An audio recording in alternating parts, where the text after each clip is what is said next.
The NBA season is finally back, and you know what happens when the NBA season starts? I start getting all type of gambling ads on my YouTube feed telling me to bet on the Hawks, the Pacers, the Trailblazers, the Bucks, the Pistons. And you know what? You get this grand prize on your first bet. You get $100 towards your first bet. And if you win, we might throw something in. Hey, that actually rhymes. But however, it's an app where you can automatically reject all type of gambling ads before you even open up your YouTube app. That app doesn't exist. I wish that it did. However, when it comes to gambling, I'm tired of it. Every single season, FanDuel this, FanDuel that. It's all type of ads, billboards, all in my city telling me to sign up for FanDuel. Okay, I'm tired of it. However, we had an action-filled offseason. We really did. We saw Luka Doncic re-sign with the Lakers, and now this is the first time in LeBron James' career when he can actually sit back and tell himself and say, hey, this team is not, they don't have me as their number one priority. I'm not. It's Luka now. Yes, Luka is the number one priority, and I wasn't shocked that he re-signed with the Lakers. We saw SGA sign a lucrative contract for $285 million. SGA can thank all the fans who have to sign up for 3 billion subscriptions just to watch him play basketball. That's the reason he gets this lucrative contract. So congratulations to SGA. We saw KD go to the Rockets. I'm so excited to see what KD does in a Rockets uniform. We have KP in Atlanta. We have Jakob Poeltl. I think he signed for like $100+ million. Nobody talks about that. Jonathan Kuminga finally re-signed with the Golden State Warriors at the end of the offseason. That was just a terrible offseason for the Golden State Warriors. Really didn't make any major moves or win now moves to help Stephen Curry win his 5th championship. They didn't do anything. We see Devin Booker teaming up with Jalen Green now. Jalen Green is a son. Wow, they gave up on that project really quickly after his performance against the Golden State Warriors in the first round in the playoffs. Yeah, we had a lot of crazy stuff happen. Kawhi, right? Kawhi. We saw what Kawhi and the madness that's going on in Clipperland. I mean, it's so much going on there, Kawhi. Really, if this is true, you could have just acted like you were doing your job and went to go sign a couple of autographs, but you didn't really have to. This offseason was action-packed, and I'm excited for the preseason. Every single year, I talk about my preseason predictions, MVP, most valuable player. That's the same thing, MVP, most valuable player. What am I? Sixth man of the year, rookie of the year, coach of the year, executive of the year. And there's so many other awards that I really don't talk about, like sportsmanship award and all of those things, but we are here to talk about the main 8 categories that all NBA fans, that really everybody pays attention to. And let's start off with the MVP. I have been saying this for the past 4 years, I guess since 2021, that Luka Doncic will win MVP, and I think this is the season he's going to make it happen. NBA MVP is all about narrative. It's all about story, because if it wasn't all about narrative and all about story, let's be honest, LeBron James wouldn't have 4 MVPs. Michael Jordan wouldn't even have 5 MVPs. He might have 8. And I think Joker has at least 4 MVPs if it wasn't about narrative. And I'm not trying to say SGA, when he won that MVP last year, was a narrative award. It wasn't. That award was, guaranteed to that man, because the way that he positioned his team to be effective when he was on the court, on the offensive end and defensive end, even though when it comes to the defensive side of basketball, I think they had to do a lot with Lou Dort and his effectiveness and the team just being a well-oiled machine on defense, and it helped SGA on the defensive end. But I'm not here to talk about SGA. I'm here to talk about the MVP this season, Luka Doncic, and I believe he will be that because it's just narrative driven. As I said 2 times before, I just said what I just said, narrative driven, right? Okay, now let's throw narrative driven, that word, out of this video. I won't say it again. I will not say Luka Doncic will win this MVP, because all last year it was slander when it came to Luka being traded from the Mavericks to the Lakers because of his weight, his lack of effort on his body, not taking care of his body. Certainly there are individuals that were in phenomenal shape. There's certainly other ones that could have been in better shape. that's where my mind goes immediately is we have to get in championship shape. And we saw him not get exposed, but not play to the Luka level in the postseason. Even though I think he was the best player on the Lakers team at times, but it wasn't definitive. I think he will make it definitive that this year he's the best player or one of the best three players in the NBA, because right now it's SGA, Joker, and Giannis as the top three guys in the league. But when you look at Luka and what he will have to do every single night, only thing that worries me is the win column. Can he be a solidified third or fourth seed in the West? If that happens, he will be MVP. But his team isn't as good as somebody like a SGA or even somebody as a Joker. I don't know if he can be able to pull it off, but I think he can, just based off the sheer numbers and him getting back in shape, being slim again, and wanting to prove everyone wrong, especially that guy who traded him in Dallas. If somebody can make you vengeful to that degree, I can see you winning an MVP. I'm starting to rhyme here, okay? I will leave this career. I mean, this is not even a career what I'm doing. This is a hobby. But I will leave this and I'm going to start writing some rhymes. That won't happen. But Luka will be the MVP just based on his team and what he will be called to do every single night. And he will give you the same numbers. He will give you 33, 10, and 9. He will have big games, who have clutch games, and that story around Luka just fits the mold of MVP, because this is a guy who has a ton to prove. And when you have a lot to prove and you're playing in La La Land with LeBron James, and you can be a third or fourth seed and you are putting up 30, 10, and 8, that looks good in a Lakers uniform, and you have a significant chance at winning a MVP award. But I would love to see Luka step it up on the defensive end. And if he does, he will definitely take home that MVP. The Defensive Player of the Year award, we all know who's going to win this award. It's going to be Wemby.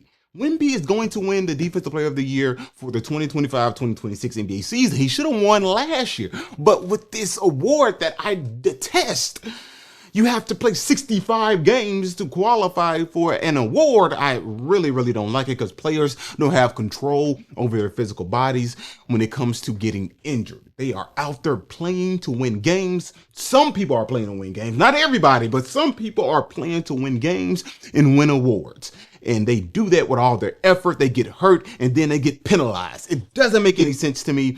Just think about it. Last year, Wemby had 176 blocks. 176 blocks in 46 games. That's 3.8 blocks per game. You know who came in second? Guess. Brook Lopez, who played 80 games, and he only had 148 blocks. Now, I'm not saying that blocks are the determining factor when it comes to winning the Defensive Player of the Year, but it's a large chunk of it. We know that Wemby, he alters shots. He prevents people from even thinking about going to the basket. He just improves the overall defense for any team that he's on. Put them on the Charlotte Hornets. They are a much superior defense with the Wemby on the back end, supporting LaMelo Ball, supporting Brandon Miller. Okay. But you just think about that stat, 170 plus blocks, and a guy who played 80 games only had 140 plus blocks.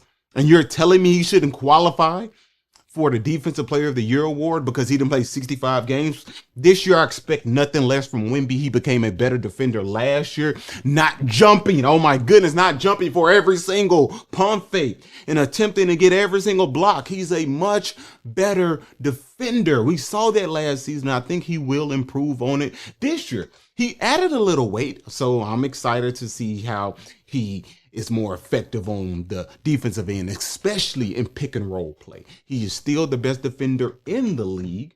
I don't consider him like a top 5 player in the league, but a top defender. He's at the helm. He's number 1, and he's going to win the Defensive Player of the Year award. If he doesn't get injured now, a huge caveat, you have to play 65 games to win one of these awards. Sixth man of the year. This one is tricky. I have Naz Reid, Alex Caruso, and Peyton Pritchard. Peyton Pritchard, he will get more playing time, more opportunities because you have no Jrue Holiday. He's gone. You have no Jason Tatum for the majority of the season. He's looking to come back this season. So people say, but I don't know if we will see that happen. But he has a lot of opportunities that I don't think Naz Reid or Alex Caruso will get on the offensive end. And when it comes to winning sixth man of the year, you have to get buckets. And I think Peyton Pritchard is the best bucket getter among the other two, Naz Reid and Alex Caruso, because he just gets more opportunities than Naz Reid. He gets more opportunities than Alex Caruso, and he will get way more opportunities this year because you have no Jrue Holiday and you have no KP. You have no Al Horford. I'm not saying Al Horford take up a chunk of his shots, but most importantly, you have no Jason Tatum.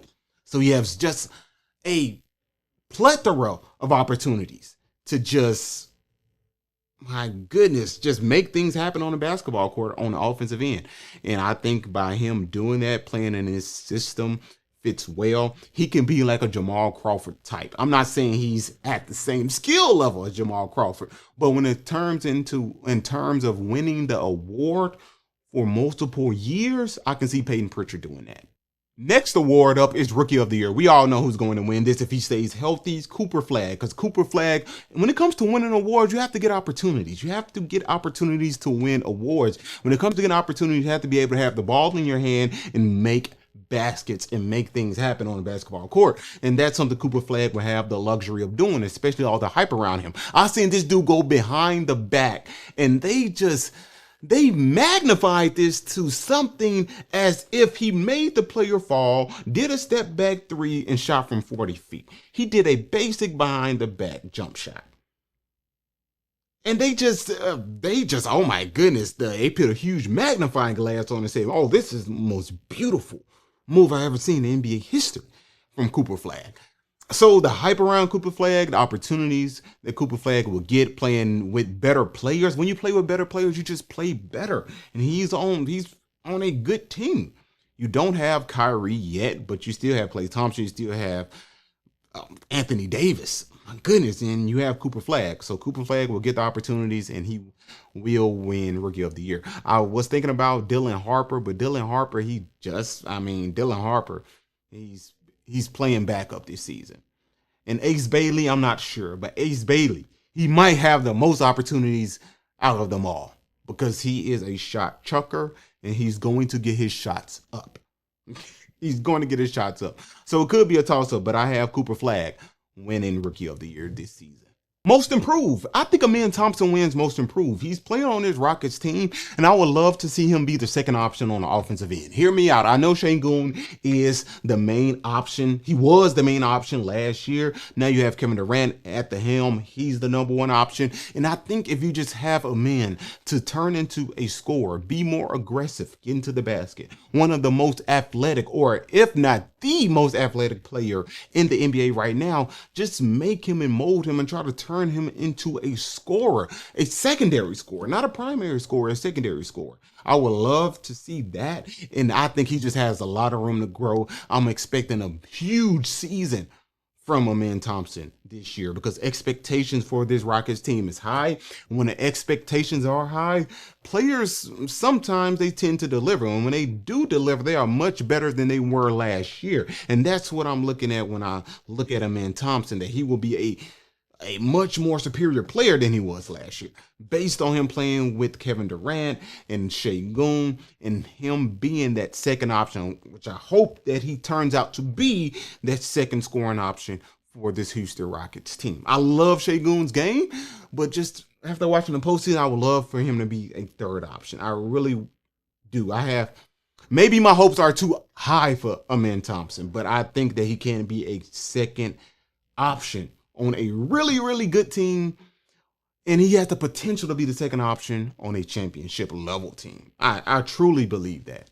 Clutch Player of the Year. This award is tricky because it's so many factors. I mean, it's a lot of factors, and here are the factors that come into play when we talk about Clutch Player of the Year award. So it depends on the number of clutch games you play, defined by the NBA. So what, less than 5 minutes?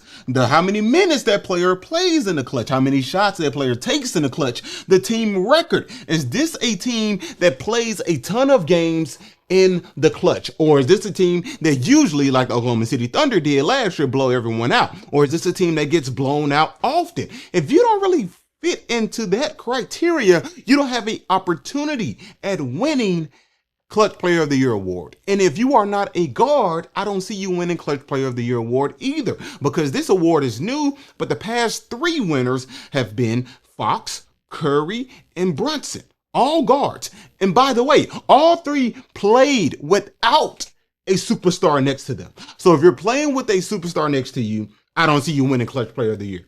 I don't. I think Jalen Brunson can take it home again. He plays a ton of minutes. He will take all the shots in the clutch. When I say all the shots, I mean every single attempt. And he will make a lot of them, majority of them, at least 40 to 38% of them. I cannot remember the number off the top of my head, but he will make a good chunk of them. So I can see him winning Clutch Player of the Year again.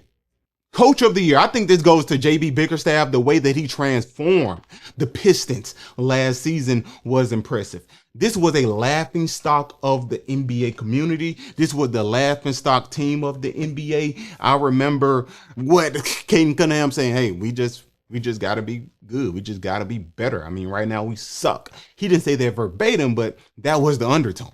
And JB Bickerstaff changed that team. Of course, they added new pieces, but they got much better. And I think they will get much better this season because the East is just wide open. The Bucks, they don't have a really, really solid team to me. The Boston Celtics are compromised. The Knicks are good. The Pacers are compromised. Only team I'm looking at right now, I'm saying this is your chance to make something happen, to win a NBA championship or go to the finals, is the Cavs. But I can see myself right now looking at the Pistons and saying, yeah, JB Bickerstaff did a tremendous job again. They won 50 plus games this season. And the story around them, how they win the games, I think plays a huge role. See, I didn't say narrative, okay? I didn't say narrative-driven award. I didn't say that. But the way the story will be molded around the Pistons, I think will change a ton of things. And I can see JB Bickerstaff winning the Coach of the Year. Executive of the Year, I don't really care too much about this award at all. I think Jeff Weltman might win this when it comes to this award. I don't really know how to quantify it to say, hey, here is the reason why I think, or here are the stats to my belief that Jeff Weltman will win Executive of the Year. Only thing I'm going off of right now is the way that the Magic are set up and how open the East is. And I think it can be a great storyline for the Orlando Magic. And all of these awards are driven by story. Let's be honest, they are. I know I wasn't going to say narrative, but all of these awards are narrative-driven awards. I don't care if your peers are voting on these awards or not. But Desmond Bane, you add him. Franz Wagner, who just won gold with his country, Germany. Paolo Banchero, who's up and coming, who can really, it's time for him to turn into that star-level player, defensive beast. He turned into a defensive beast last year. I mean, you can always see a little glimpse of him being a defensive beast, but I'm expecting him to ramp it up. But the point guard position, Jalen Suggs, I don't know, man. I think they need to have him as maybe a 2 guard, not their main starting point guard. But I'm excited to see the Orlando Magic play and how they turn out. And maybe Jeff Weltman might win that award. I don't know. Y'all let me know in the comments below. But that's my NBA predictions, MVP, Defensive Player of the Year, Sixth Man of the Year, Rookie of the Year, the whole 9. And I'm curious to know who you guys have going to the NBA Finals and bringing home the Larry O'Brien trophy this season. Until next time, guys. Love God, love people. Peace.